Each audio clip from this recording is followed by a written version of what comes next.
broke after the blood froze, and flesh had been carried away.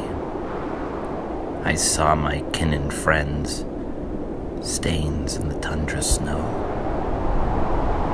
The upright beasts attacked that noon, snorting through their stunted trunks and gnashing with their tiny tusks.